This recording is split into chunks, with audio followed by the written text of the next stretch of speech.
Décédé le 23 juin dernier à l'âge de 67 ans à Yagua, dans la région de l'extrême nord, l'Assemblée nationale a rendu un hommage bien mérité ce 6 juillet 2023 à l'honorable Manamuru Isabelle, épouse Silikam.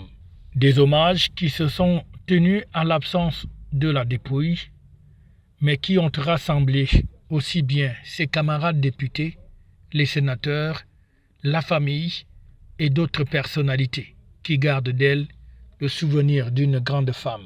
Celle qui, pendant au moins 25 ans, est restée à l'hémicycle en tant que députée depuis 1997, était secrétaire au bureau de l'Assemblée nationale et désormais fait partie de celles-là qui sont parties dans l'au-delà.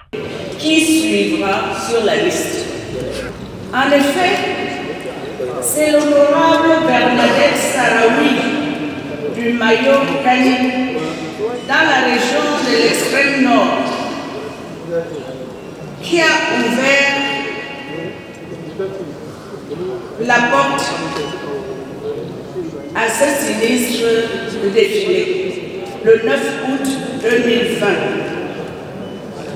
Ensuite suivront l'honorable Emilia Monjoa Lifaka le 20 avril 2021,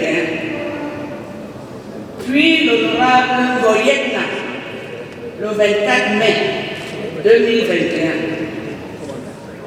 Ensuite, l'honorable Salomé Gabazoro le 15 août 2021.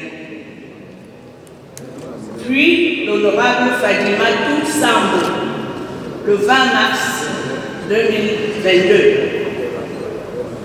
Et aujourd'hui, nous voici réunis pour rendre hommage à l'honorable Manamuru, épouse Silikam.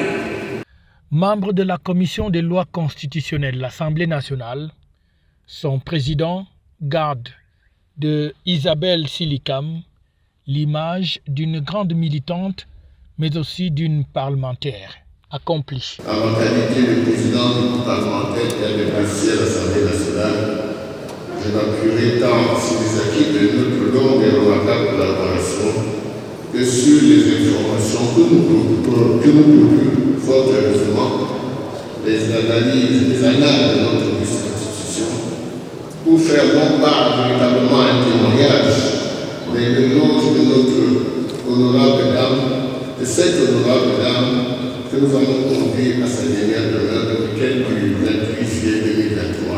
Elle a donc côtoyé de nombreuses générations de députés et les plus jeunes gardent d'elle le souvenir d'une maman très aimante. Moi particulièrement, je l'appelais maman honorable parce que voilà une femme qui a su nous accueillir quand nous arrivions. Et elle disait toujours, mon fils, il faut passer me voir, hein. Tu as beaucoup à apprendre. Je ne vais pas oublier ces paroles parce que c'est comme ça aussi quand on arrive nouvellement dans une chambre comme la nôtre, de savoir apprendre, de savoir acquérir l'expérience des anciens. Elle a fait 5 mandats et c'est pas rien. Elle était pétrie d'expérience sur le plan politique et même sur les questions parlementaires. Sa famille, à travers la voix de l'une de ses filles, garde d'elle l'image et le souvenir d'une mère aimante, mais surtout rigoureuse qui a su donner une bonne éducation à sa progéniture. Maman, honorable Silikam Isabelle, votre désormais ex-collègue, a marqué de sa présence pendant un quart de siècle votre auguste charme. Elle se distinguait particulièrement par sa courtoisie envers ses collègues, sans distinction partisane, lesquels lui rendaient bien. Dans son département d'origine, le Mayo-Danaï, elle était le soutien sans faille des déshérités, des pauvres, des veufs, des veuves, des vieillards. Avec sa disparition, toutes ces personnes précaires auxquelles elle se vouait corps et âme sont devenues orphelines. Isabelle Silikam député de la nation qui, avant de devenir honorable en 97, avait déjà été suppléante par 2 mandats de 88 et 92.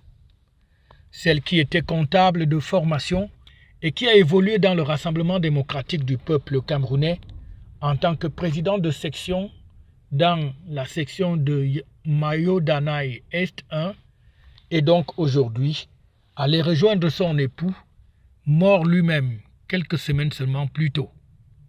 Ces obsèques interviendront le 28 juillet prochain.